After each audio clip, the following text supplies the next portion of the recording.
I sat in the auditorium of Rhinebeck's old college hall, surrounded by the hum of proud families and the rustle of graduation gowns. My hands were folded tightly in my lap, but my eyes never left my son. Michael stood at the front of the stage, his name announced with thunderous applause, a crimson honors sash draped across his shoulders. He looked taller, more certain of himself than ever before, and for a moment I forgot how to breathe. My boy, the child I had carried through so much fear and silence, was now a man the world could not ignore. The dean shook his hand and handed him the diploma, a rolled piece of parchment tied with ribbon. But to me, it looked like a scepter. Michael had been one of the best in his class. No one else had maintained such flawless marks. Professors whispered about his future. Companies had already begun circling, and even overseas institutions had made discreet offers. Edinburgh, Scotland, a program in genetic engineering that could launch him straight into the front lines of discovery. The future stretched wide for him, and as the audience rose to their feet, I clapped until my palms stung. But beneath the pride was a heaviness I could not shake. My smile stayed fixed, but inside my chest ached with the knowledge of what lay ahead. In less than a week, I would no longer be Mrs. Whitaker. 20 years of marriage to Thomas would be dissolved in a courthouse, signed away with ink on paper as if it hadn't consumed decades of my life. The irony was cruel.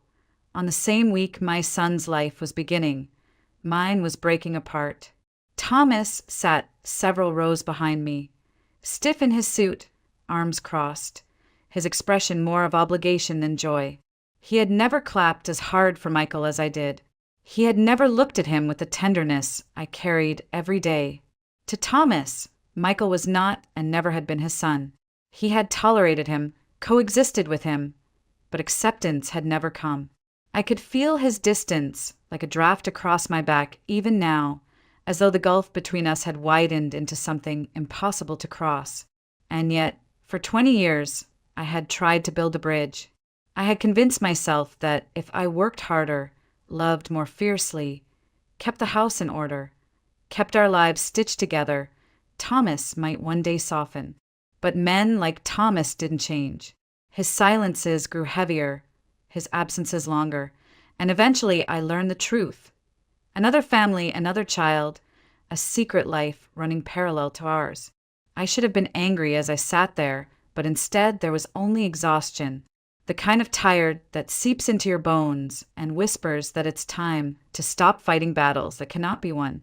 I focused on Michael, my anchor, my one undeniable triumph. I had raised him into a man of brilliance and compassion, even if his stepfather refused to see it.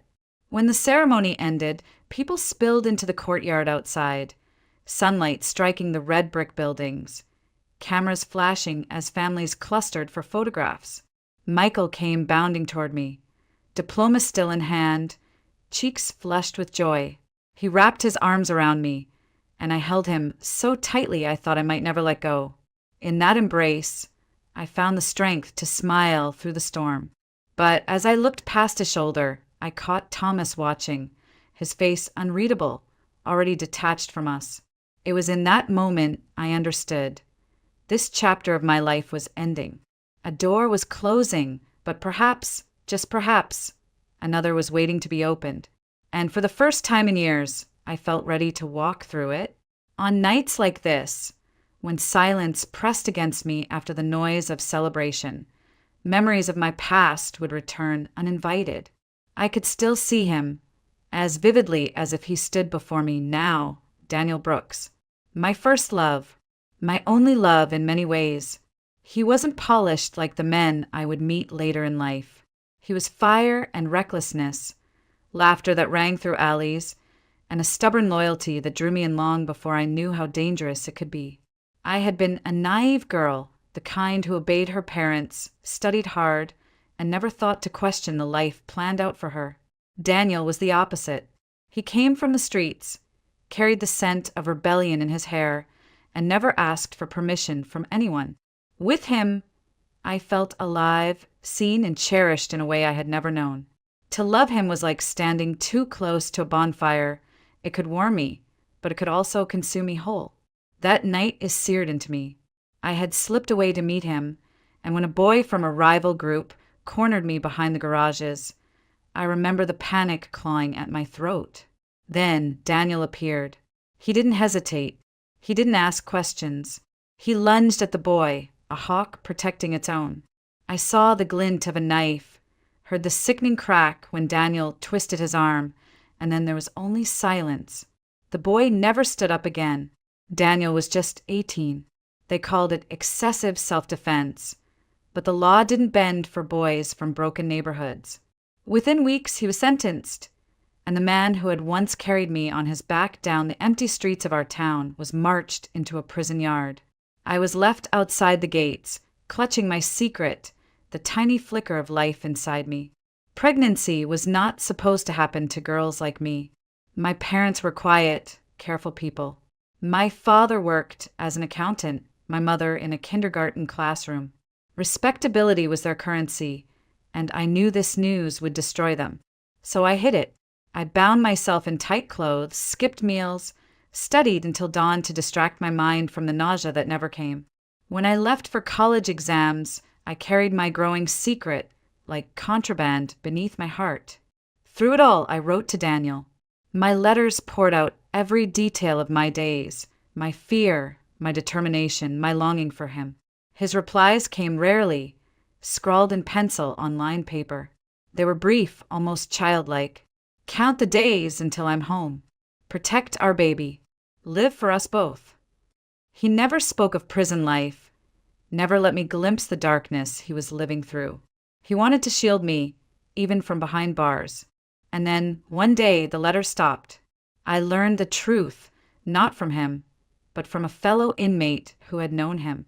An accident, they said. He slipped in the prison bathhouse, struck his head on a bench, and never woke up. I never saw his body, never stood at his grave, never laid flowers on the soil that covered him. He was simply gone, swallowed by the system, erased from the world as though he had never been. I carried the wound like a hidden scar. My Daniel, the boy who once fought the world for me, had left me with nothing but a growing belly and the memory of his laughter. And though time marched on, though life demanded I keep moving, a part of me was buried with him that day. Those months after Daniel was taken from me blurred into a haze of exhaustion and secrecy. By day, I bent over my textbooks, forcing my mind to memorize English literature, foreign grammar rules, anything that would prove I still had a future. By night, I wrapped myself in layers of tight fabric, praying no one noticed the curve of my belly. Every mirror became my enemy. Every careless glance from a neighbor felt like accusation. I told myself I just had to make it through the entrance exams. If I could get into college, if I could slip away from home, then maybe I could keep my secret safe a little longer. Somehow I managed it. My grades carried me through the written tests, and when I arrived at the student dormitory for the oral exams, it felt like freedom. No parents to scold me, no neighbors to whisper. Just 3 bare walls, a narrow bed, and a desk covered in my notes. I thought I had bought myself time, but life doesn't wait. It was late one evening when the first sharp pain gripped me, sudden and merciless. I remember standing in the hallway, clutching my side, the floor spinning under my feet. A senior student happened to pass by, his eyes widening when he saw the spreading stain beneath me. "She's in labor," he shouted, and suddenly there were hands everywhere, dragging me down the corridor, shoving books into a bag, calling for an ambulance. I wanted to scream that it was too soon, that I wasn't ready, but the words stuck in my throat. The hospital they took me to wasn't the gleaming facility from television dramas.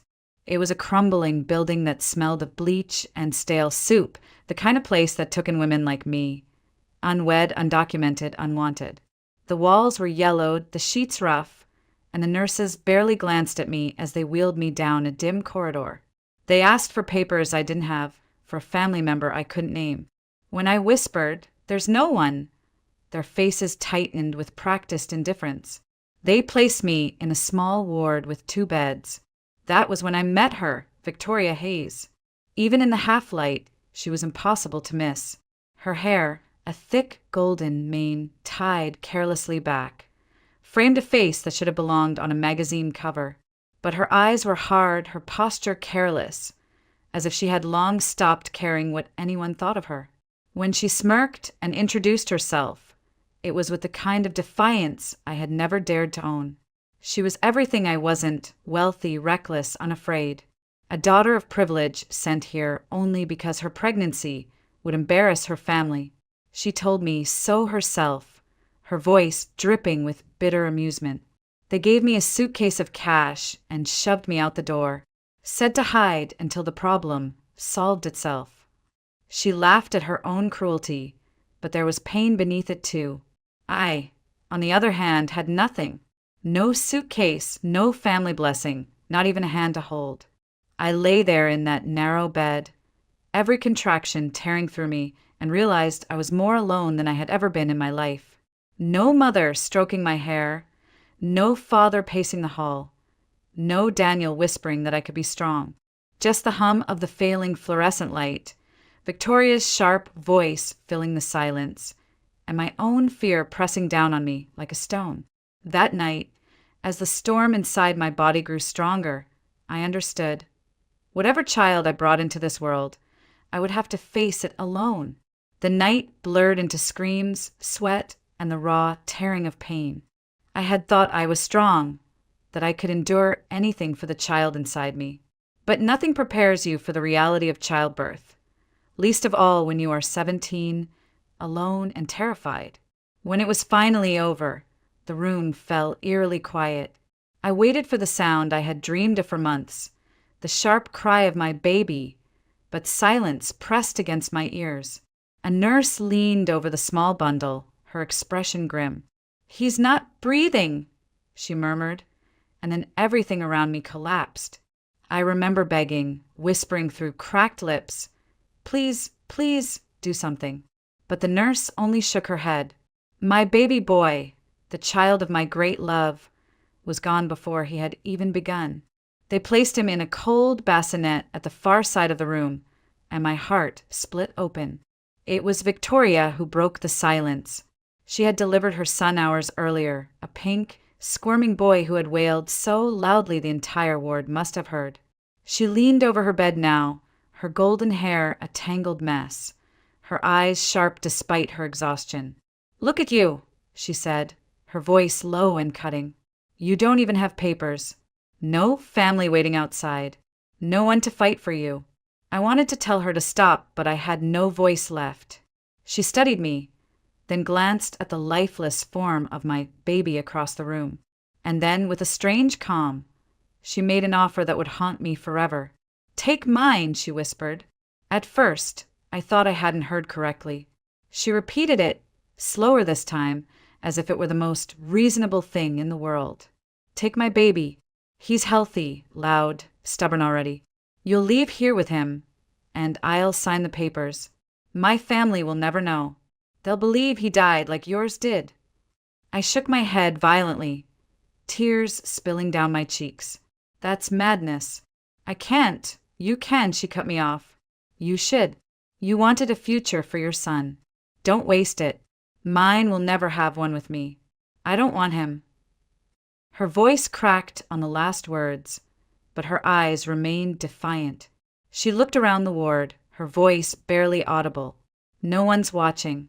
No one cares what happens here." I followed her gaze. The nurse on duty had barely glanced at us in hours. Paper files were stacked carelessly by the door. There were no name bracelets, no security checks, just fatigue and silence.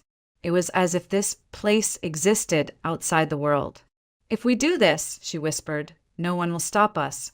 A moment later, a nurse walked by.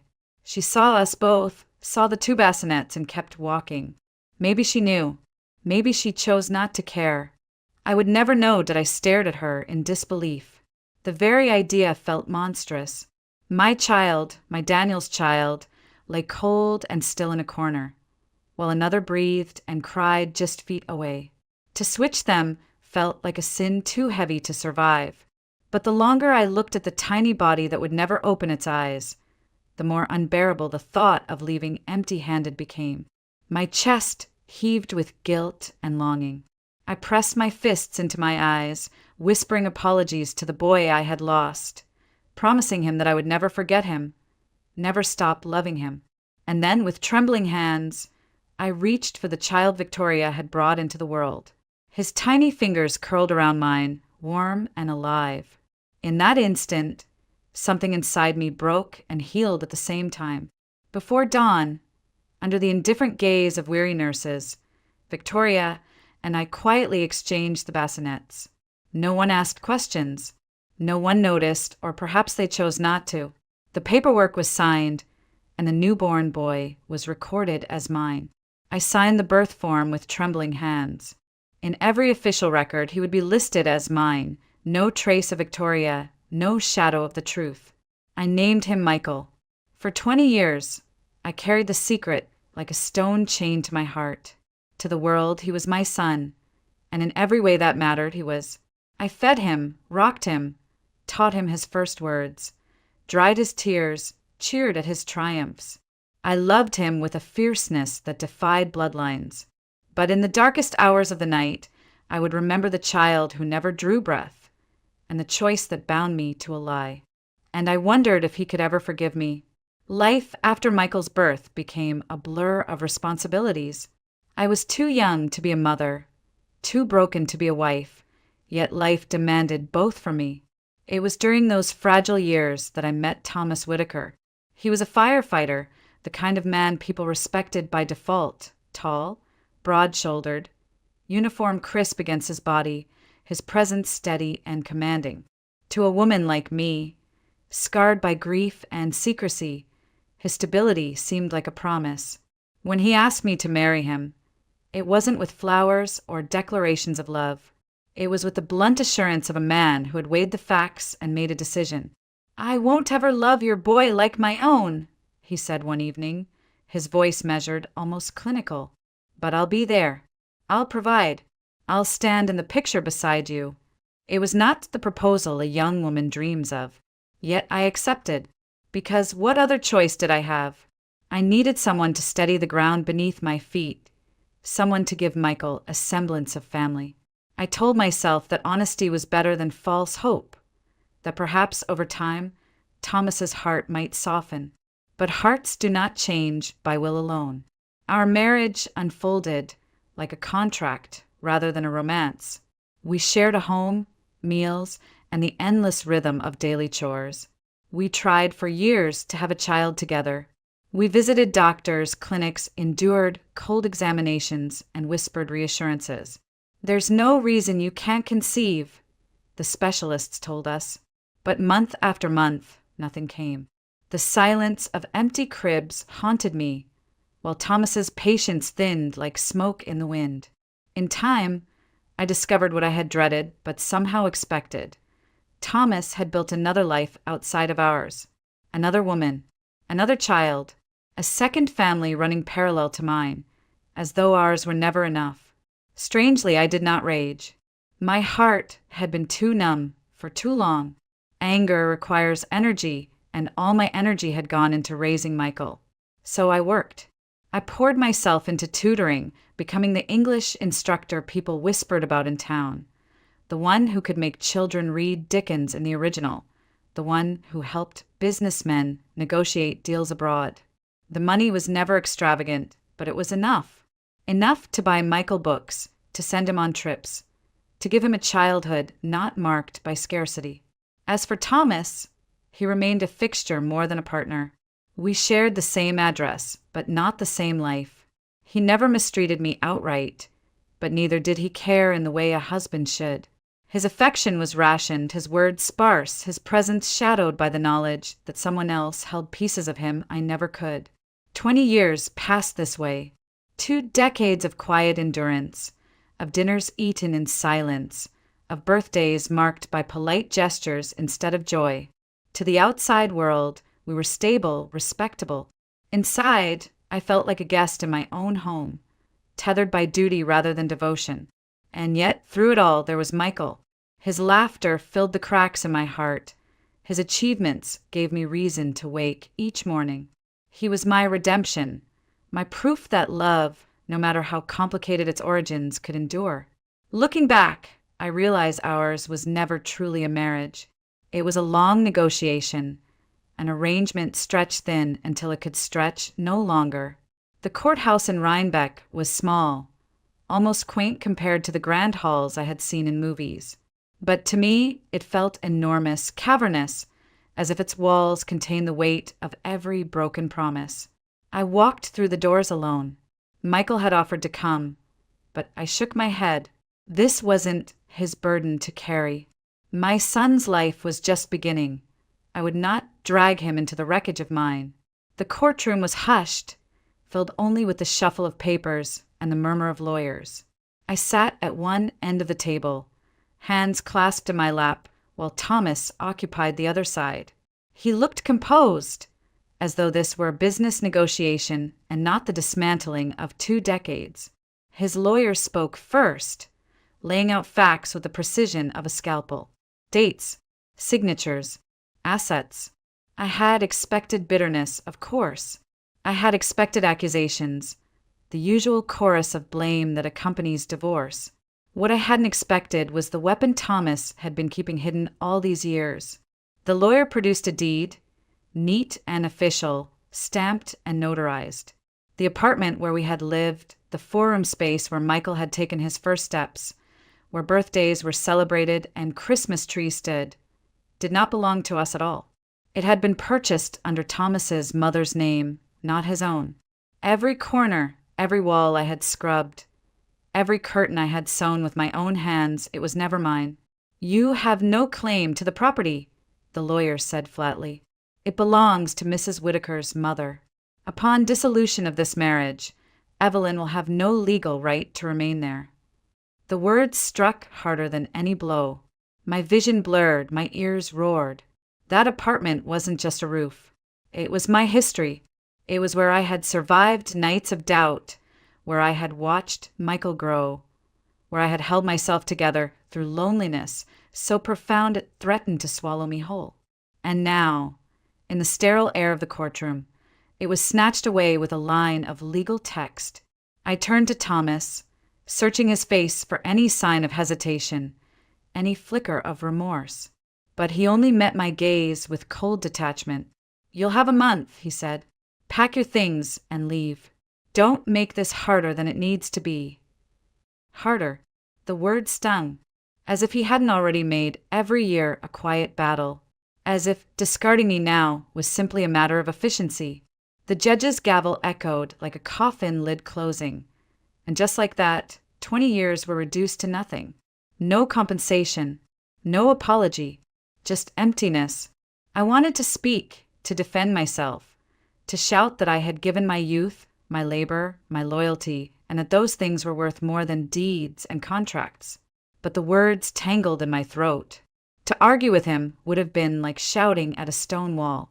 He would not hear me. He had never heard me. So I stayed silent. But inside, something shifted. The despair that had nearly drowned me hardened into resolve. If I had nothing left to lose, then I could no longer live in fear. The truth I had buried for 20 years pressed against my ribs, demanding to be heard. As I walked out of the courthouse, the Hudson Valley sun harsh against my face, I felt the first stirring of a decision. Perhaps it was time to stop hiding. Perhaps it was time to face what I had run from since the night my son was born. The past had been locked away too long. Now, with everything taken from me, I had nothing left but the truth. It was almost a year before the divorce that fate placed Victoria Hayes back in my path. I hadn't seen her since that night in the hospital, when our lives had tangled together in a way neither of us could ever undo. I often wondered if I would recognize her after all these years. I did, though not because she resembled the radiant girl I had once met. She was sitting outside a small cafe in Rhinebeck, hunched in a chair, a scarf wrapped around her head though it was warm. Her once golden hair had thinned. Her cheekbones jutted sharply against pale skin. The proud tilt of her chin was still there, but it trembled now with weakness. I hesitated, unsure if I should approach. But then her eyes lifted, and in that instant she knew me. "Evelyn Whittaker," she said, her voice rasping but steady. "I thought I'd never see you again." We sat together at a corner table, the clink of dishes and the chatter of strangers surrounding us, as if the world had no idea of the secret we carried. For a long while, neither of us spoke about it. We talked of the weather, of the town, of meaningless things. Then she leaned closer, lowering her voice. "I've been sick for years," she admitted. "Cancer. It doesn't forgive, no matter how much money you throw at it." She gave a bitter smile. "And my money is all I've had." She told me how, after the baby she carried was declared dead, her parents had given her everything she could ever want: houses, accounts, investments. Anything to cover the scandal, anything to bury the shame. They had washed her hands of responsibility with stacks of bills. "I let them," she said. "I took their money, their gifts, and I spent my life running from the truth." Her hand trembled as she reached for mine. "But you gave that boy a life. You raised him into someone my family never could have." I used to wonder if I made the right choice that night. But seeing Michael from a distance, yes, I've watched him, her voice broke, I know now. He became everything I could never have given him. Kind, brilliant, good. I swallowed hard, my throat aching. Hearing her speak of him, like that, stirred a pain and pride I couldn't name. Then she leaned back, gathering what strength she had left. "I've written a will," she said plainly. "The villa in Cyprus near the sea, it will be yours when I'm gone. And there's money too. Enough to give you peace, Evelyn. Enough to give him more of a future." I stared at her, stunned. "Why me?" "Because you were the mother," she whispered. "Paperwork doesn't matter. Blood doesn't matter. You did what I couldn't. You stayed. You loved him when I wouldn't." She took a shallow breath, her eyes glistening. "Don't argue with me. I'm leaving soon, and this is the only right thing left I can do." Tears blurred my vision. For years I had carried guilt, shame, fear. To hear her say those words felt like someone lifting a stone from my chest. Before we parted, she held my gaze one last time. "The decision we made, it was the right one. That boy, your boy, is proof. He grew into a man worth everything we lost." I walked away that day with my heart heavy, yet strangely lighter. I knew our paths would not cross again. And when the news came months later that Victoria Hayes had passed, I found myself whispering a prayer for her, for the girl she once was, and for the choice that bound us forever. When the call came from Victoria Hayes's lawyer, I already knew what it meant. News of her passing had spread quietly through town. A brief obituary in the paper, a life summarized in a few clipped lines. But her voice from that cafe a year before still echoed in my ears. And I knew she had not left without making arrangements. The lawyer arrived at my home carrying a leather briefcase and an air of practiced solemnity. We sat at the kitchen table. Michael had gone out for groceries, and the man unfolded documents with deliberate care. His words confirmed what Victoria herself had told me. The villa in Cyprus, the accounts, the investments. All of it now mine. "Mrs. Whittaker," he said, sliding the papers toward me. "Ms. Hayes insisted you inherit directly. No contest, no conditions." She was adamant. I nodded, numb. Wealth had never been my pursuit. Yet here it was, offered like a final confession. But the weight of the inheritance was not money. It was truth. The secret I had carried for 2 decades pressed heavier than ever. And I knew then I could not hide it any longer.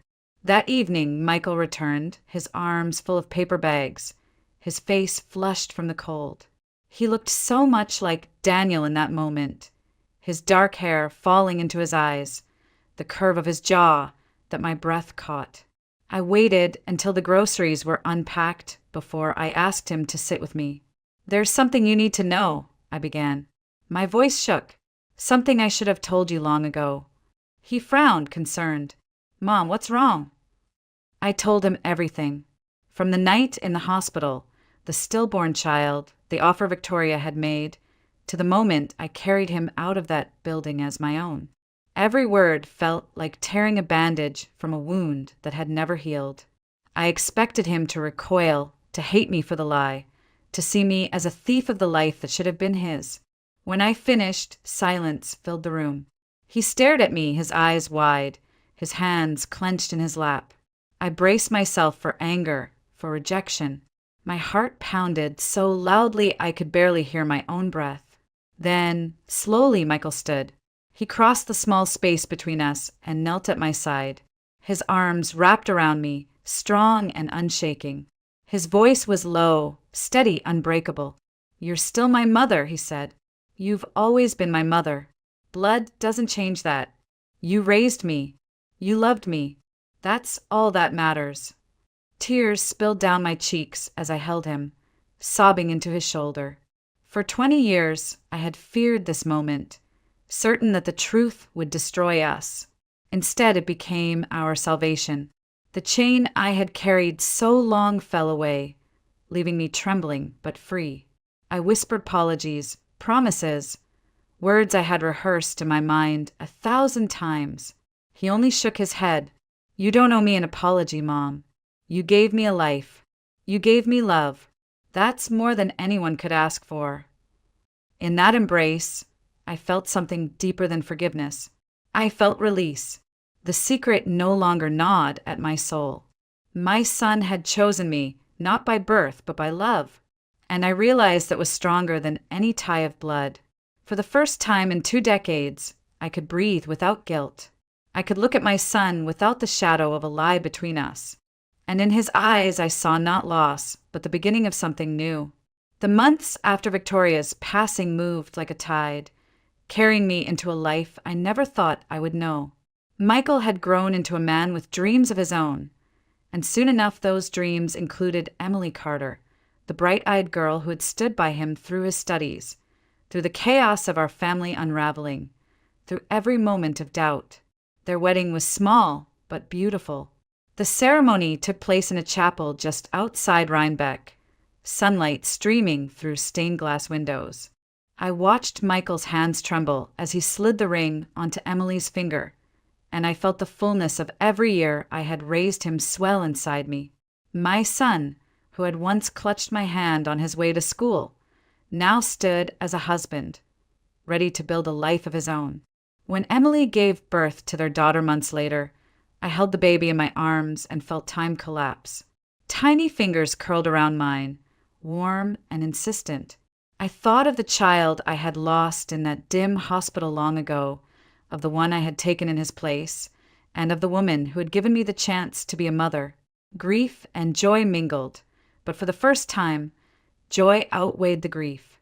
By then, the lawyer had settled Victoria's affairs.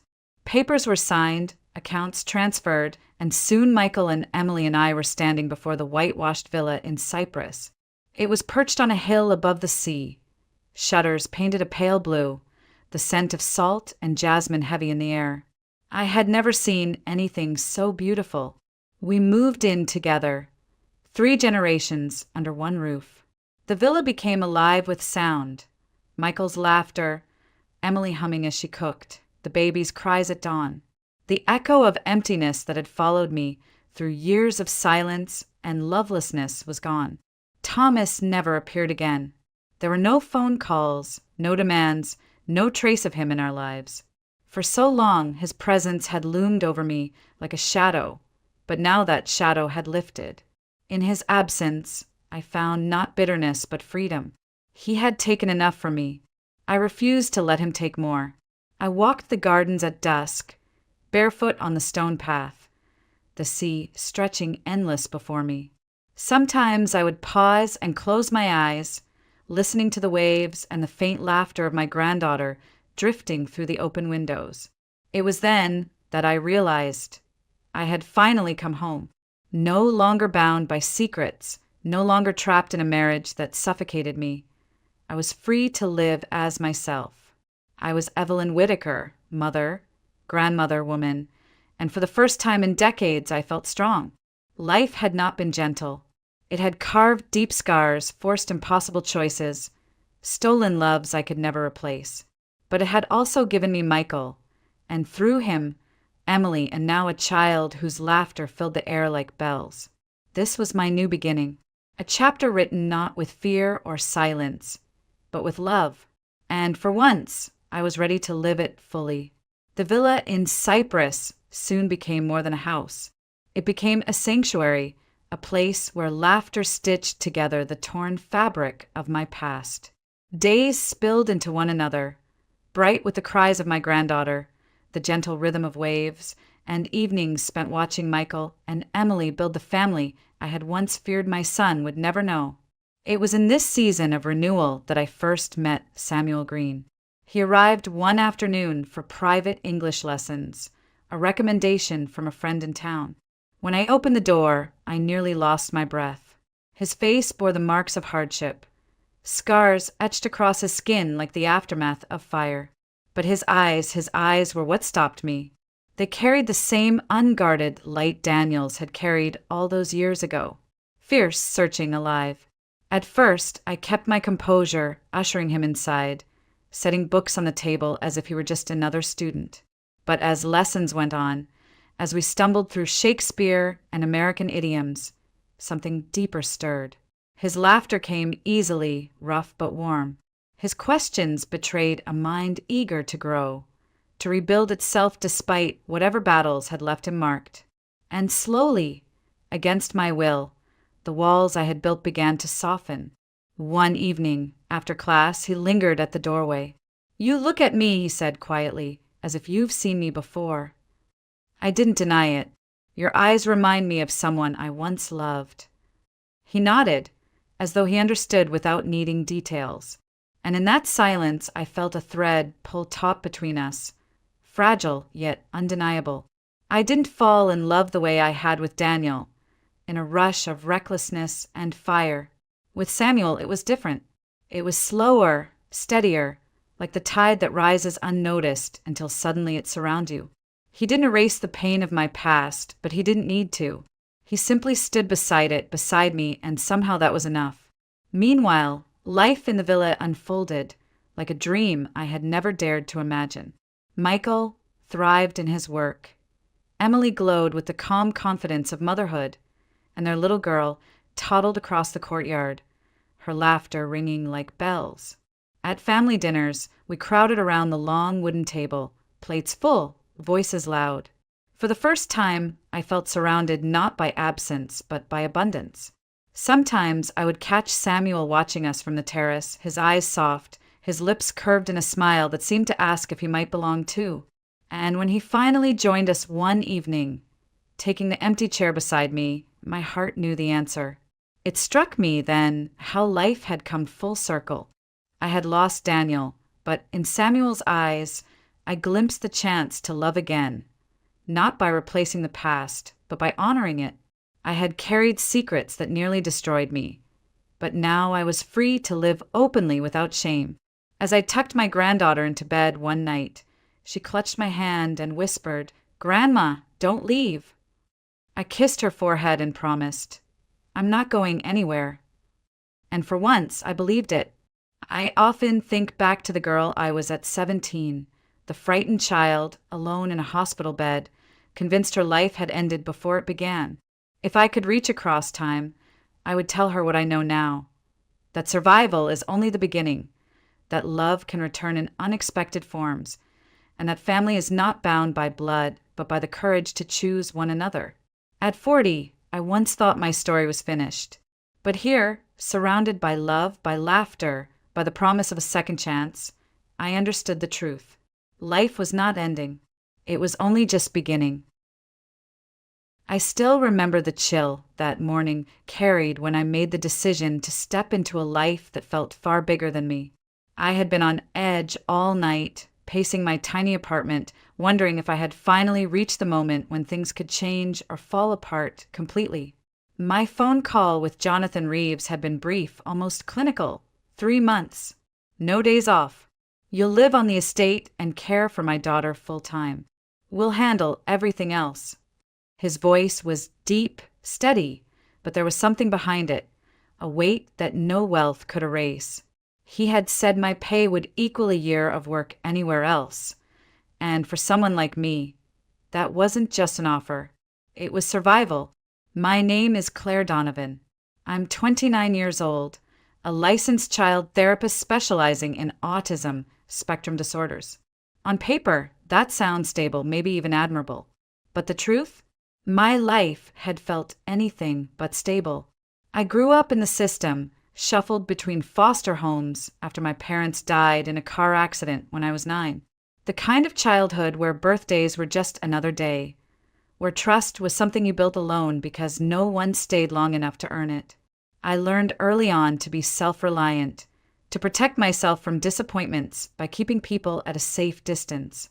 Maybe that's why I buried myself in books, in psychology, in the science of why people hurt and how they heal. I graduated top of my class at Boston University, determined to make something of my life, to prove I wasn't just another foster kid who disappeared into the cracks of the system. But the world has a way of testing people like me. My first job ended when my supervisor accidentally brushed my shoulder one too many times, then called me too sensitive when I reported him. My second position collapsed when I was accused, falsely, of stealing prescription medication from a clinic supply room. Rumors spread fast in healthcare. And the third ended because I simply burned out working 12-hour shifts with violent patients while my own anxiety chewed me alive from the inside. Somewhere along the way, I stopped wearing makeup, stopped doing my hair, stopped wearing anything form-fitting. It was easier to disappear, to be invisible, than to keep dealing with unwanted attention or false assumptions about why I was there. People don't realize how exhausting it is to be judged before you even open your mouth. So I hid behind baggy sweaters, tied back hair, thick glasses I didn't even need. And then the call came. Jonathan Reeves, a name I only vaguely recognized from financial news, a widowed millionaire who had made his fortune in high-risk investments. I remember clutching the phone so tightly my knuckles turned white as he outlined the job. Caring for his 16-year-old daughter, Sophie, who had a rare autoimmune condition and Asperger's syndrome. He needed someone who understood both the physical and emotional toll of chronic illness, someone who wouldn't flinch at meltdowns, silence, or the occasional storm of emotions that neurotypical people often don't understand. Why me? I asked him quietly, because after so many rejections, after so many false starts, it was hard to believe anyone would choose me. There was a pause on the line, a breath that almost sounded like hesitation. Because your former professor recommended you. He said you care, and you don't quit when it gets hard. That's exactly what Sophie needs. That sentence lodged itself deep in me. You don't quit when it gets hard. It had been years since anyone said something that felt like belief, like trust. For a moment, I almost wanted to cry, but I bit down on it, as I always did, and said, I'll take it. The days leading up to my departure blurred into frantic preparation. I packed my life into one suitcase, a couple of jeans, soft sweaters, and a pair of winter boots already showing signs of wear. Vermont in late autumn was no joke, and Jonathan's estate, according to online maps, sat on top of a hill surrounded by forest. Remote, isolated, exactly the kind of place people like me both feared and secretly craved. Because maybe, just maybe, I could finally breathe there. Still, the night before I left, doubts crawled in like cold wind through cracked windows. What if I wasn't good enough? What if Sophie hated me? What if Jonathan fired me the way others had? And underneath all of that, a quieter, more painful thought whispered, what if I fail again? But failure or not, I had no real choice. My savings were nearly gone, and the world outside wasn't offering many second chances. So I zipped my suitcase shut, took one last look at the life I was leaving behind, a small studio apartment, peeling wallpaper, and the soft hum of traffic outside, and told myself, this isn't running away. This is running toward something. The next morning, at exactly 8 o'clock, a black SUV pulled up in front of my building. A man in his mid-30s stepped out, smiling warmly. Claire Donovan, I'm Jason Miller. I'll be your driver today. His tone was friendly, easy in a way that caught me off guard. People usually didn't smile like that at me. I handed him my single suitcase, slipped into the back seat, and watched as the cityscape dissolved into winding roads and endless trees. For 3 hours, we drove north, the world outside changing from gray concrete to rolling hills bathed in late autumn gold, then into forests beginning to bare themselves for winter. By the time we reached the long private drive, lined with maple trees that still clung to a few golden leaves, I felt like I had stepped into another life, one that felt strangely still, like holding your breath underwater. And maybe I was holding mine, because this wasn't just a job. It was a chance to start over, to stop running from my past and maybe, just maybe, find something like home. Jonathan Reeves was waiting for me when we pulled up to the estate. I hadn't expected him to meet me personally. In my head, a man like that, wealthy, powerful, too busy for anything outside boardrooms, would send an assistant or a manager. Instead, there he was at the front steps, tall and broad-shouldered, with hair just beginning to gray at the temples and eyes that carried a weight I recognized instantly, the kind that comes from loving someone you're terrified of losing. Ms. Donovan. His voice was low and even, but his gaze searched me as if he was trying to see past the surface. Thank you for coming on such short notice. I stepped out of the car, clutching my bag like it was armor. Thank you for the opportunity, I said, my voice steadier than I felt. My chest tightened with nerves because this wasn't just another interview, wasn't just another chance to prove myself. It was 3 months of my life with no way out once I said yes. Jonathan nodded toward the house. We can talk in my study. Maggie will show you to your room after. Inside, the estate was everything I expected and yet not. Yes, it was large, elegant, and meticulously kept, with polished wood floors and vaulted ceilings. But it didn't feel cold or sterile like most wealthy homes I'd seen. There were photographs, real, candid ones, lining the walls. A younger Jonathan holding a baby wrapped in pink, an older boy hugging what I assumed was a little sister, and a woman with a smile so warm it almost hurt to look at her. His late wife. I didn't ask questions. Some grief, you can see from a mile away. Jonathan's study was cozy despite its size. Bookshelves lined the walls, a fire burned low in the hearth, and the scent of coffee filled the air. He gestured to a leather chair, then sat across from me, his hands clasped. I want to be clear, he began, about what this job entails. Sophie is 16.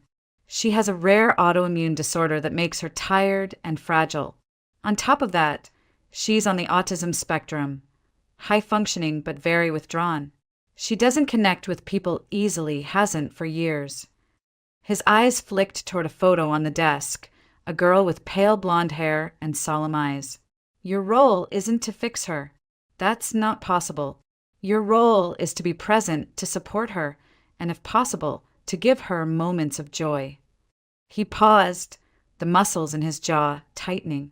We don't have many of those. I listened, nodding slowly. What about school? Social life? She's homeschooled, he said. Mostly online tutoring. She hasn't had friends for a long time. Honestly, I think she stopped trying. And I don't know how to reach her anymore. For the first time, Jonathan looked away, staring into the fire like it might hold an answer. I've worked with children on the spectrum before, I said softly. I can't promise miracles, Mr. Reeves, but I can promise effort. That made him look back at me. That's all I'm asking for. Effort and presence. Which brings me to the terms. You'll live here full time. No weekends off for the first 3 months, unless there's an emergency. Sophie needs consistency. Someone who won't disappear. He hesitated, then added, your compensation will reflect the sacrifice. 5 times the standard rate for full-time in-home therapy. 5 times. My heart stuttered, because that was more than I'd ever earned in my life. That's generous, I said, trying to keep my voice level. Inside, though, my thoughts spun wildly. That kind of money could change everything. Wipe out my debt, give me breathing room for once, maybe even let me think about what I wanted instead of what I needed to survive. Jonathan leaned forward slightly. This isn't about generosity, Ms. Donovan. It's about Sophie. She's everything to me, and I won't apologize for wanting the best care for her. There was no arrogance in his tone, only raw sincerity and exhaustion. I'd seen that look before in foster parents who actually cared, who were scared they weren't enough. Only Jonathan had the means to do something about it. I swallowed hard, forcing myself to ask the practical questions: her medical routine, allergies, behavior triggers, emergency contacts. He answered each one meticulously, clearly used to operating under pressure. The man was organized, decisive, maybe even intimidating. But there was a gentleness underneath it, too. A man desperate to hold together a life that was fraying at the edges. When we finished, he stood extending his hand. "Do we have an agreement?" I hesitated only long enough to take a breath. "Yes, we do." He gave one sharp nod, almost a release of tension. "Maggie will show you to your room. Dinner's at 6. I'll introduce you to Sophie after." And just like that, it was done. As I followed Maggie, a warm, red-haired woman with a brisk, no-nonsense energy, through the hallways to the guest wing, I felt the weight of it settling in. 3 months, no escape, but also a chance to not only rebuild my life, but maybe help a girl who had given up on people the way I once had. And for the first time in a long time, I felt something other than fear. I felt purpose. The guest room Maggie led me to took my breath away. It wasn't lavish in the way most people imagine a millionaire's house to be. There was no gold trim, no cold marble floors that echoed with every step. Instead, it felt lived in. The bed was neatly made with a quilt that looked hand-stitched, the kind of thing passed down from family, not bought online. A window stretched wide across one wall, overlooking acres of forest glowing amber and red, the late autumn sunlight dripping through maple branches like honey. Maggie placed my suitcase on the bed and gave me a warm smile. "I'm Maggie O'Connor. Been with the family 30 years, raised my own boy here too. If you need anything at all, you come find me." Her voice carried that melodic Irish lilt, soft but steady, like someone who had seen storms and stayed rooted anyway. I smiled back, my shoulders easing a little. "Thank you, Maggie. It's beautiful here." "Beautiful, yes, but quiet. You'll get used to that. Supper at 6, remember. The boss doesn't like late meals." She winked before stepping out, leaving me alone with my thoughts and the unfamiliar stillness. I sat on the edge of the bed, staring out at the golden trees, and let out a slow breath. It had been years since I'd felt this kind of peace, but peace had never lasted long in my life, so I wasn't sure whether to trust it. At dinner, I met the rest of the household. The dining room was large but warm, a long oak table polished to a soft shine, with simple linen napkins and fresh flowers in a vase. It didn't feel like a mansion trying to impress people. It felt like a home. Jonathan sat at the head of the table, looking every bit the composed businessman in his crisp shirt, though his eyes softened when Maggie placed a steaming dish of roasted chicken in front of him. To his right sat a young woman, tall, striking, with glossy dark hair and a fitted uniform dress that was probably supposed to look modest, but didn't. "This is Brittany," Jonathan said simply, as if he already knew I might sense the tension radiating off her. "She handles the upstairs rooms and some of Sophie's laundry." Brittany gave me a smile, but it didn't reach her eyes. "So you're the new caretaker." Her voice was sweet in the way sugar can sometimes feel sharp on your teeth. "Welcome." "Thank you," I said, trying to match her politeness. She held my gaze for a moment longer than necessary before turning back to her plate. Across from her sat a man who looked like he belonged outdoors. Broad shoulders, strong hands, sun-weathered skin. "Ryan O'Connor," he said with a nod, his accent faint, touched by the same Irish lilt as Maggie's. "Landscaping and maintenance." Maggie herself sat beside me, cheerful and chatty, telling stories about how Jonathan's late wife had loved planting tulips every spring, how Sophie used to toddle through the garden before her health declined. There was history here, layers of love and loss woven into every corner of this house. Jason, the driver who had picked me up, joined halfway through, laughing easily and making the room feel lighter. It struck me then that despite the money and size of this place, everyone ate together. The staff weren't invisible, weren't treated like furniture. Jonathan asked about Ryan's repairs on the greenhouse, about Jason's upcoming trip to Burlington, even about Maggie's new baking experiment. There was no hierarchy at the table, only family or something close to it. And yet, I noticed Brittany watching Jonathan, not just glancing, but watching, like she was waiting for him to notice her in return. He didn't. If anything, he seemed unaware, focused instead on asking me questions about my credentials, my experience with spectrum disorders, and whether I'd ever done full live-in work before. When dinner ended, Jonathan rose and said, "Claire, I'd like you to meet Sophie now. If you're not too tired." I wasn't. Even if I had been, I wouldn't have admitted it. We walked down a quiet hall lined with bookshelves and family photographs. I slowed at one picture of Sophie as a toddler, golden hair in messy curls, blue eyes wide as she held what looked like a toy giraffe. She had been beautiful then, and from what Jonathan had said, she still was, just locked inside herself now. He knocked softly on a door before opening it. "Sophie, I'd like you to meet someone." The room was dim, curtains drawn, the air faintly scented with antiseptic and lavender. Sophie sat on the edge of her bed, thin shoulders hunched, fingers twisting the hem of her sweater. She didn't look up. "Sophie," Jonathan said gently, "this is Claire. She'll be staying with us for a while, helping out." Her only response was a small nod, if you could call it that. Jonathan glanced at me with an apologetic look, then back at her. "Claire's here to make things easier for you, just like Maggie does." "Okay." Another barely there nod. Jonathan touched my arm lightly, guiding me back out. "Don't take it personally," he said once we were in the hall again. "She doesn't connect easily. It's part of everything she's dealing with." "I understand," I said quietly. And I did. Children like Sophie didn't push people away out of cruelty. They did it because life had already pushed them too hard. As I lay in bed later that night, listening to the quiet hum of the heating system, I thought about Sophie, about her pale face and silent nod. I thought about Jonathan, carrying so much weight he barely let himself breathe. And I thought about me, about why I'd said yes so quickly, why I'd packed up everything I owned for a job that might break me.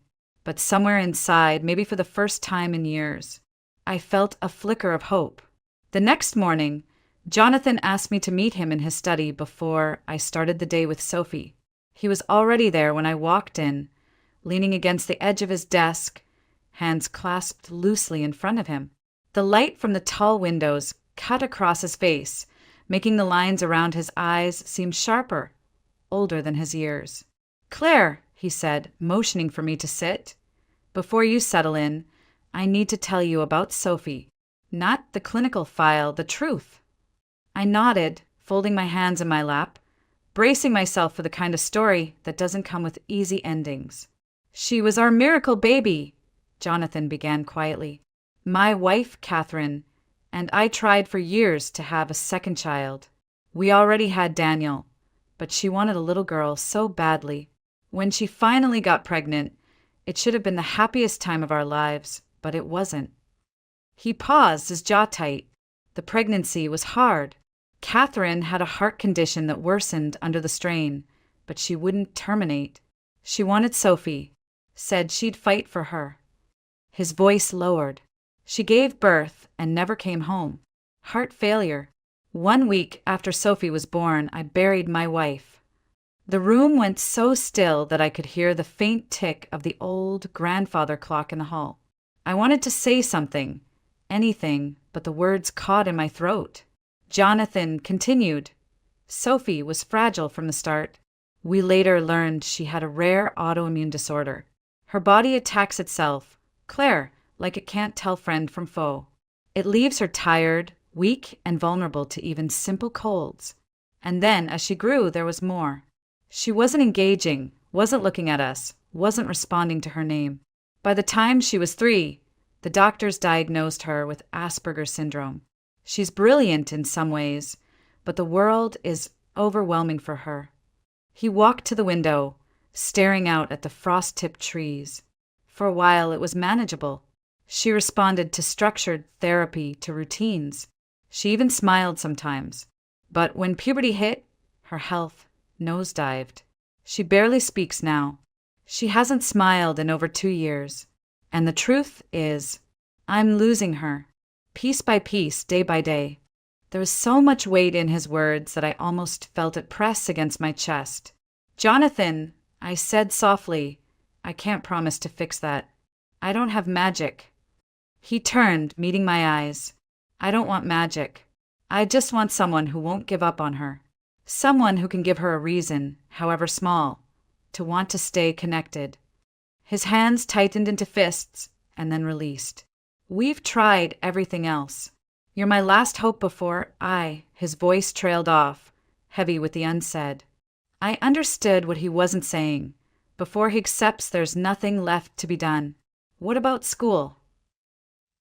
I asked, gently redirecting. "Friends." He shook his head. "We pulled her out of school 2 years ago. Too many germs, too many meltdowns. She does online tutoring now. As for friends, she hasn't had one since she was 8. The last girl who tried stopped coming around when Sophie couldn't keep up with social cues. Kids can be cruel, even when they don't mean to be." His shoulders dropped as though carrying too many winters. "And I can't be both father and therapist anymore. She needs someone who knows what they're doing, someone who can stay steady when she shuts down." I thought about Sophie's room the night before, the closed curtains and the way she clutched her sweater like it was armor. I thought about that silent nod when I introduced myself. And I thought about the little girl in the photo, smiling at a stuffed giraffe like the world was simple and safe. "I can stay steady," I said quietly. "That I can promise." Jonathan's expression softened, something like relief flickering behind his eyes. "Thank you. Just be patient with her. She might push you away at first. She pushes everyone away." "I know the feeling," I said before I could stop myself. He glanced at me, curiosity in his eyes, but didn't press. Instead, he handed me a binder, a thick file of Sophie's routines, medications, therapy notes. "Read this when you can. And one more thing. Sophie has never really connected with anyone outside the family. If she does even a little, let me know. That would mean more than you can imagine." I stood, holding the binder tight against my chest. "I'll do my best." He gave a single nod. "That's all I ask." When I left his study, I paused in the hallway, leaning against the wall. This wasn't just a job. It was a man's last desperate hope and a girl's fragile world. And for the first time in years, I felt my own walls crack, just a little, as if some part of me, long buried and bruised, whispered, "Don't let them down." The first morning I officially began felt heavier than I expected. It wasn't the house, it was peaceful, quiet, wrapped in that soft smell of fresh wood and coffee, but the weight of what Jonathan had told me. I wasn't just a caretaker here. I was stepping into a life already strained thin, a life where one wrong move could push a girl even further into her shell. I knocked gently on Sophie's door before opening it just a sliver. "Good morning, Sophie. May I come in?" My voice was calm, almost whispered, the way you'd talk to a bird perched on your hand, afraid it might fly away if you breathed too hard. She was sitting on the edge of her bed again, legs curled under her, arms wrapped around a pillow. Her pale hair fell over her face as she kept her eyes fixed on the floor. "I thought we could have breakfast together," I said softly, stepping inside. "You don't have to say anything. Just sit with me if you'd like." There was no response, just that silence I would come to know well, thick and unmoving. But I didn't retreat. Instead, I sat on the floor, not too close, and talked about small things, the frost on the windows, how Maggie's scones smelled like cinnamon, how my old apartment never had mornings this quiet. For 20 minutes, she didn't move. Then, without looking at me, she stood, walked past me, and left for the kitchen. It wasn't much, but it was something. Breakfast was quiet. Jonathan kissed Sophie's head when she sat, but she didn't react. Maggie filled our plates and gave me a look that said, "Don't worry, it's like this most days." Brittany walked in, looking polished even in a simple uniform, and shot me a glance over her coffee mug. "So, how's day one?" she asked, her tone just a bit too sweet. I smiled faintly. "It's just starting." She tilted her head, studying me the way someone studies competition. "You'll see. Sophie's particular. Not everyone lasts here." Jonathan's eyes flicked toward her, a silent warning, but she just shrugged and walked out. The tension she left behind lingered like static. After breakfast, I followed Sophie back to her room, keeping a respectful distance. She curled up in a chair by the window, knees to her chest, looking out at the trees. "You like the view?" I asked gently. "I do too. I used to live in the city. Lots of concrete, lots of noise. This is different. It feels like you can actually hear yourself think." Still no response. But I kept talking, not to fill the silence, but to keep my voice familiar, safe. Over the next few days, I built a routine. I read aloud while she sketched quietly in her notebook. I hummed soft tunes while adjusting her room, opening the curtains just a bit more each morning. Sometimes she would leave the room when I entered, but other times she would simply stay, silent but present. And in this line of work, presence is progress. Evenings were trickier. Sophie's autoimmune condition often left her exhausted by late afternoon, which meant irritability, sometimes even tears she couldn't explain. When that happened, I sat with her, calm and steady, reminding myself that emotions weren't the enemy here. They were the doorway, if you stayed long enough to understand them. Jonathan watched quietly from the background, most nights, his expression unreadable. But once, as I passed him in the hall, he murmured, "You're patient. That matters." It was the closest thing to approval I'd heard from him yet, but it wasn't all quiet progress. Brittany's presence was a constant friction. She never said anything overt, but her glances were sharp, like she was waiting for me to trip. One evening, she accidentally mentioned in front of Sophie that most caretakers don't last more than a month. Sophie had stiffened, pulling her blanket tighter, and I felt something in me snap, not anger exactly, but a determination to prove Brittany wrong. The hardest moment came on the 5th day. I had brought in a small box of paints, hoping Sophie might be interested. She ignored me completely at first, but then when I tried to place the box near her chair, she lashed out, not violently, but enough to knock the paints to the floor. Her breath came fast, almost panicked, and I froze, lowering myself to her eye level. "It's okay, Sophie. I'm sorry. I didn't mean to upset you. I'll put them away." For a long second, I thought she might scream. Instead, she curled into herself, whispering something I barely caught. "Don't change things." My chest tightened. "Okay," I whispered back. "No changes unless you say so." It took half an hour, but eventually she uncurled herself enough to let me pick up the paints and place them back in the box, sealing it shut. She watched me, then nodded once, almost imperceptibly. That night, as I lay in bed, exhaustion heavy in my bones, I thought about how much work lay ahead. People outside this field often think progress is a breakthrough moment, a magical transformation.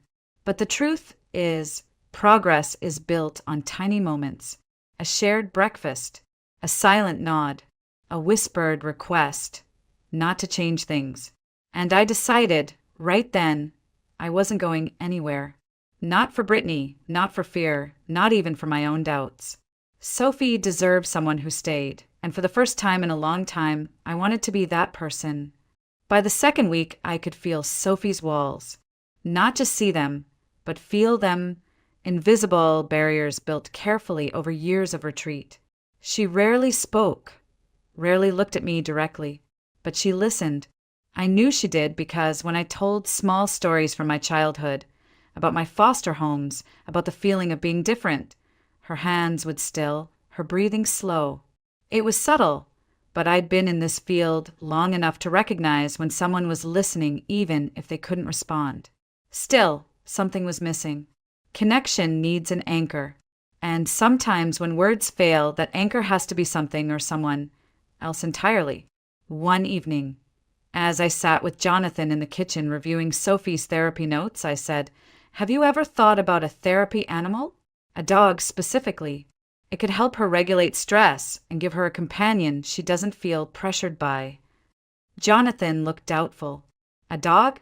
We've never had pets. I'm not sure how she'd react to unpredictability." I smiled faintly. That's the thing about therapy dogs. They're trained for calmness, for routines. I know someone at a rescue center who works with Newfoundland dogs. They're big, gentle, almost like living stuffed animals. I think it might help. He considered it, eyes narrowing slightly. "If you think it's worth trying, do it. Just don't push her too hard." The next morning, I made a call to an old colleague. By Friday, we had a visitor, a 2-year-old Newfoundland named Timothy, or Tim for short. He was enormous, black fur shining like silk, and eyes so soft they seemed to absorb the world rather than stare at it. When I led him into Sophie's room, she froze. Her eyes darted to me, then to Tim, then back to me. "He's friendly," I said gently. "Do you want me to take him out?" For a moment, I thought she might scream, the way she had with the paints. Instead, she whispered something so soft I barely caught it. "He can stay." Tim took one slow step forward, then another, until he sat down right at Sophie's feet. He didn't move, didn't lick, didn't demand. He just sat and waited. Sophie's hands trembled, hovering inches above his fur, until finally, slowly, she touched him. Just once. And then again, longer this time. Her eyes flicked up at me for the briefest second, blue and unsure. And in that moment I saw it. A spark. Not joy, not yet, but curiosity. Over the next few days, Tim became part of our routine. He lay beside Sophie while she sketched, followed her to the kitchen, even curled at the foot of her bed at night. And Sophie changed. Slightly, but enough to make my chest ache with something I hadn't felt in a long time. Hope.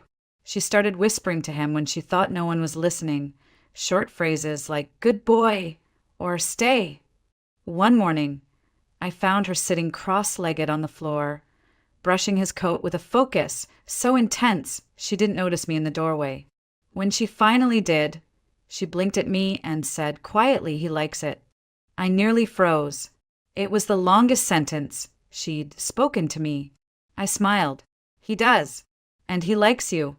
Her lips twitched, almost a smile, before she bent back to brushing. That night, Jonathan stopped me in the hall. "She told me about Tim," he said, voice rough. "She hasn't voluntarily shared anything with me in years." "Thank you, Claire." I shook my head. Thanked him. He's the one doing the work. But privately, I knew this was a turning point. Not just for Sophie, but for me. Because for the first time, I felt like maybe I belonged here. Tim's arrival didn't just change Sophie. It changed the energy in the entire house. She still didn't smile often, still barely spoke, but she started following Tim into rooms she'd avoided before, the kitchen, the greenhouse, even the back porch on warmer afternoons. I could see it in Jonathan's eyes whenever he noticed her movement, like he was afraid to hope but couldn't stop himself. And somewhere in the middle of it all, I started to change too. I found myself lingering in the kitchen after dinner, listening to Maggie hum old Irish lullabies while she washed dishes. I joined Jason for morning coffee runs when I had a spare 10 minutes. And Ryan, quiet, steady Ryan, began stopping by to check on Tim, though I suspected he was also checking on me. One afternoon, as I sat on the back steps watching Sophie throw a ball gently for Tim, Ryan leaned against the porch railing. "She's different with the dog," he said softly. I nodded. "She's different with everything lately. Tim's a bridge." Ryan smiled faintly, his eyes kind. "You're part of that too, you know." I looked down at my hands, uncomfortable with praise. I'm just here, trying not to mess it up. You're doing more than that, he said. Then, after a pause, you like it here? The question caught me off guard. Yeah, I do. More than I expected. Ryan's expression softened in a way that made my chest tighten. There was no judgment, no pity, just understanding. For someone like me, who had spent years building walls, that kind of acceptance was unfamiliar and healing. A week later, my best friend back in Boston invited me to her farewell party. She was moving to Seattle for work. Jonathan surprised me by saying, "Go. We'll manage for a day. You deserve it." So I went. For the first time in weeks, I stepped back into the noisy, crowded city. It was strange how quickly I realized I didn't miss it. But what I didn't expect was running into him. Vlad, the man I once called my boyfriend, who turned out to be nothing more than a bet to him and his friends. He grinned when he saw me, the kind of grin that makes your stomach twist. "Claire Donovan, wow. Heard you finally ran off to hide somewhere." "Figures." I stiffened, ready to leave, but he blocked my path. "Still playing savior? Still thinking you can fix broken things? What's the charity case this time?" For a moment, I froze, old shame rising like a tide. Then, before I could respond, a voice behind me said, "Back off." Ryan.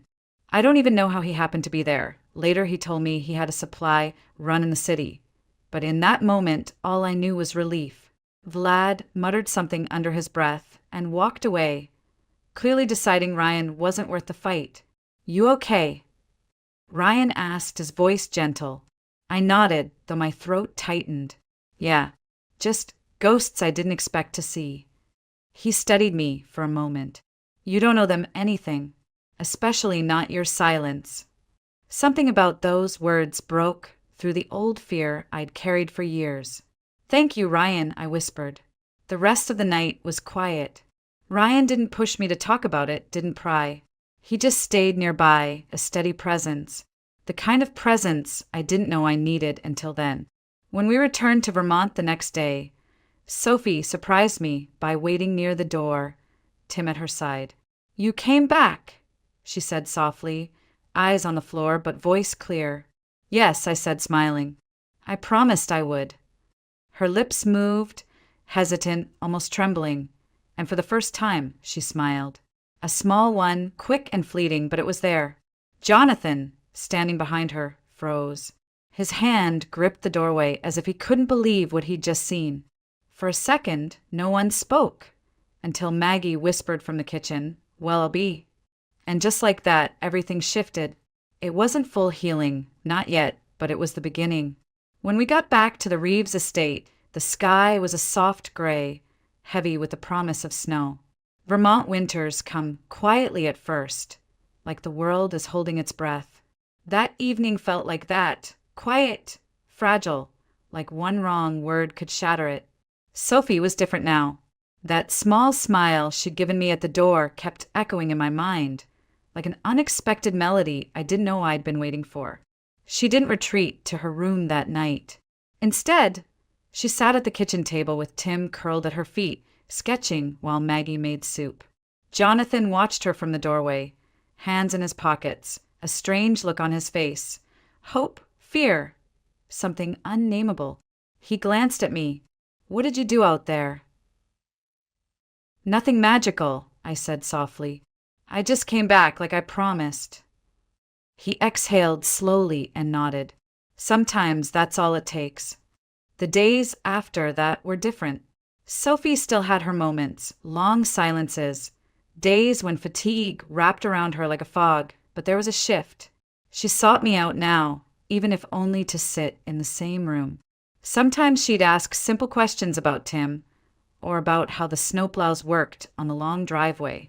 Once, she surprised me by asking about my favorite color, and when I said green, she handed me a sketch of maple leaves, each one carefully shaded in deep, rich emerald. Jonathan noticed too. One evening, after Sophie had gone to bed, he said quietly, "You've done more in 3 weeks than I managed in 3 years." I shook my head. It's not me. It's time and trust. And Tim, of course. He smiled faintly, rubbing the back of his neck. I keep thinking about something my wife used to say. She said, people aren't puzzles to be solved, they're gardens to be tended. You've done that here. His words stuck with me, partly because I'd never thought of myself as someone who tended to anything. I'd always been running, surviving, patching my own broken places. But now, maybe I was planting something too. Ryan and I grew closer after that night in Boston. We didn't talk about Vlad or what had happened. We didn't need to. Instead, he showed up on small errands, fixing a loose shutter here, checking on Tim's new kennel there. Sometimes he'd just sit on the back porch with me, both of us sipping coffee in the cold, saying nothing. And in those silences, I felt something rare, safe. One evening, Sophie surprised me by joining us on the porch, wrapped in a blanket, Tim's massive head resting on her lap. She didn't say anything at first, just stared at the falling snow. Then, out of nowhere, she said softly, "Do you ever feel like you don't belong anywhere?" Her words pierced me because, yes, that had been my entire life. I used to feel that way a lot, I admitted, like I was always on the outside looking in. She looked at me then, really looked, her eyes searching. What changed? I took a deep breath. I found people who didn't make me feel like I had to earn my place. They just accepted me, even when I thought I didn't deserve it. Sophie was quiet for a long time, then whispered, "I want that." "You have it, Sophie," I said, leaning forward. "Right here, right now. This house, your dad, Maggie, Ryan, Tim, and me. We're not going anywhere." Her fingers curled into Tim's fur, and for the second time in a week, I saw her smile. It was small, but it reached her eyes this time, and Jonathan, who had stepped onto the porch behind us, turned away quickly, blinking hard. Later that night, Jonathan found me in the hallway. "You've given her something I didn't think we'd ever get back," he said, his voice rough. "Hope." I hesitated, because hope was something I wasn't used to giving. "She's the one choosing it, Jonathan. I'm just holding space for her to do it." He nodded, then said something that startled me. "Claire, after these 3 months, if you want to stay longer, there will always be a place for you here." The offer hit me harder than I expected. I'd always been temporary everywhere I went. Temporary apartments, temporary jobs, temporary relationships. And now here was someone offering permanence. That night, as I lay in bed, I thought about Sophie's smile, Jonathan's offer, and the quiet way Ryan's presence steadied me. For the first time in years, I didn't feel like I was running. I felt like I was home. By the time December arrived, the world outside had turned white and silent. Vermont winters have a way of slowing everything down, forcing you to sit with whatever life has placed in your hands. For me, it was Sophie, and this unexpected feeling that I was no longer an outsider in someone else's story. The Reeves house glowed that winter. Not because of decorations, though Maggie did put up a wreath and a tree by the window, but because there was life again. Sophie came out of her room more often, sketchbook in hand, Tim following close behind like a shadow. She even started leaving little notes on the kitchen counter. For Maggie, "Thanks for the soup," or for Claire, "Tim needs a new brush." They were small things, but Jonathan kept every one of them, tucking them into a drawer like treasures. On Christmas Eve, Jonathan asked if I'd join the family dinner. "We usually keep it small," he said, "just us, Maggie and Ryan, but you're part of us now." The word sank deep. Part of us now. Dinner was simple but warm. Roast chicken, mashed potatoes, Maggie's famous apple pie. Ryan sat across from me, giving one of his quiet smiles whenever our eyes met. Jonathan poured a glass of wine for each adult, then raised his glass. "To family," he said, "the one we're born with and the one we choose." Sophie looked at me when he said that, then whispered, "To family," almost too soft to hear. Jonathan froze mid-sip, eyes bright, and I realized it might have been the first time she joined in a toast. After dinner, we gathered in the living room by the tree. Snow fell outside, heavy and soft, and the fire crackled low. Sophie sat cross-legged on the rug, Tim curled around her like a giant blanket. Then, quietly, she got up and walked toward me, something hidden behind her back. "This is for you," she said, handing me a small envelope. Inside was a sketch, me sitting by her window reading, Tim sprawled at my feet, and her own figure tucked in the corner looking out. Across the bottom, in neat letters, she had written, "Thanks for staying." I couldn't speak. My throat closed, my eyes stung, and all I could do was pull her into a soft, careful hug. She stiffened at first, then slowly, hesitantly hugged me back. Jonathan turned away, pretending to stoke the fire, but I saw his hand brush his eyes. That night, as I tucked Sophie in, she whispered, "You'll still be here after?" "Yes," I said firmly, "as long as you want me to." Her small fingers curled around mine. "Okay." And then, for the third time in as many weeks, she smiled. Later, when the house was quiet, Jonathan found me in the kitchen. "You've done something I didn't think possible," he said, voice low and steady. "You've given me back my daughter." I shook my head. She did that herself. I just didn't leave. He studied me for a moment, then said softly, "That's exactly what she needed. Someone who doesn't leave." We stood in silence for a while, listening to the wind whip against the windows. Then he said something I didn't expect. "Claire, I meant what I said earlier. If you want to stay past your contract, this house is your home too. Permanently." The word home hit harder than I thought it would. I'd never really had one. Not a permanent one, anyway. I thought about Sophie's sketch, about Ryan's steady presence, about the way Maggie laughed when she cooked and Jason's easy jokes. And for the first time in my life, the idea of staying didn't scare me. It felt right. I nodded slowly. "I'd like that. I'd like to stay." Jonathan smiled then, an expression that made him look younger, lighter. "Good. I'm glad to hear it." As I walked back to my room, I caught sight of Sophie asleep. Tim sprawled at her feet, her lips curled in the faintest smile.